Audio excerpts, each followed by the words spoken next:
And do you connect with your fans via social media?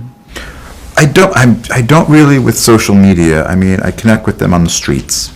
I connect with them at, like, we had the premiere here in Singapore last night, and it was just great to really get up close and personal with them and, shake their hand. And I mean, it was a madhouse, so it was hard to spend too much individual time with hundreds of people. But, I live in New York, where it's one of the biggest cities in the world, where, you face with people every day, and people love the Game of Thrones and the XMen series, so I get approached quite often, and it's always nice. One moment.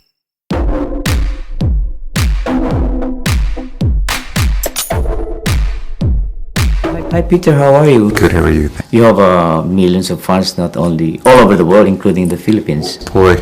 It's your first time with XMen. How was the experience so far? It was a great experience. Being invited to this illustrious group was... The party. Yeah, the party. It was such a thrill. It just goes back to the storytelling, the original storytelling from those amazing comic books through these whole series of films. I mean, I had the advantage of coming in. This is including the Wolverine spin-offs, the 7th film in the series, and I knew I was coming into something safe and well-oiled, a well-oiled machine, as they call it, that has also attracted some of my favorite actors working today. You create a great character, complex character, and you will 9 times out of 10 attract a great actor to it, because that's what we're always looking for, in a script.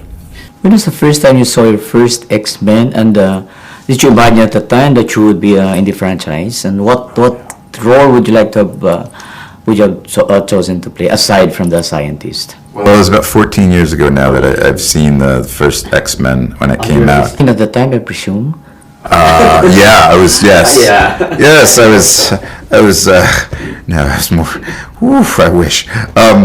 No, and what was great about it was, I still remember, it was the first movie, and I believe the true diehard comic book fans were always waiting for it. It was the first film in the superhero comic book genre that was darker than the ones that came before it, because it draws from our own human history and the complexities of ourselves, and maybe it speaks to more cynical time, but no, I really feel like it's what the comic book fans were always waiting for, because they've always dealt with that in a very serious way. Peter, what was most memorable to you in the movie, your favorite scene, and on the set?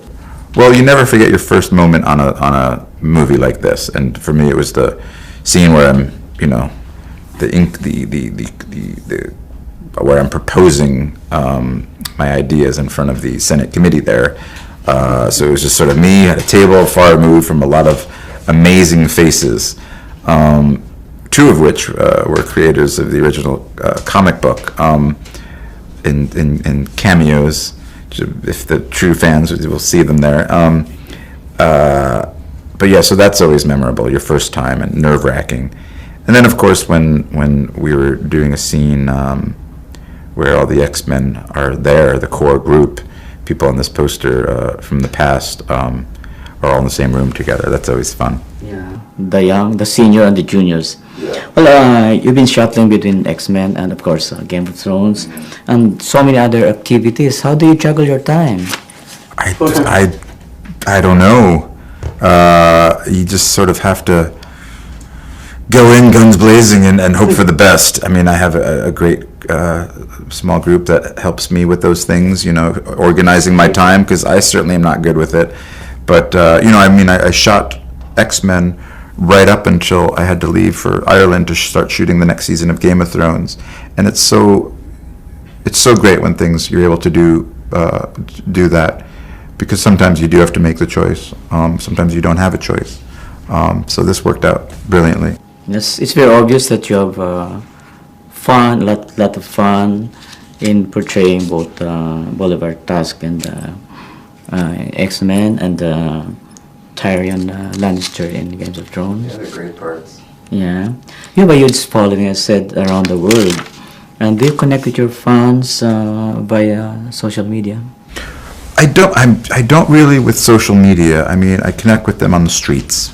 I connect with them at, like, we had the premiere here in Singapore last night, and it was just great to really get up close and personal with them and, you know, shake their hand. And I mean, it was a madhouse, so it was hard to spend too much individual time with hundreds of people. But, you know, I live in New York, where it's one of the biggest cities in the world, where, you know, you're faced with people every day, and people love the Game of Thrones and the XMen series, so I get approached quite often, and it's always nice. One more question. What was the biggest decision that you made in your life that, you know, radically changed your life?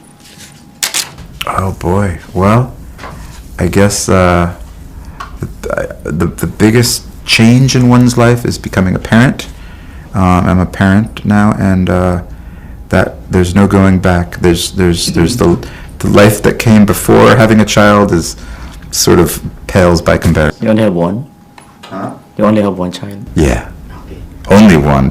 Yeah. So, yeah. Thank you. Thank you. See you in the Philippines. Yeah, for sure.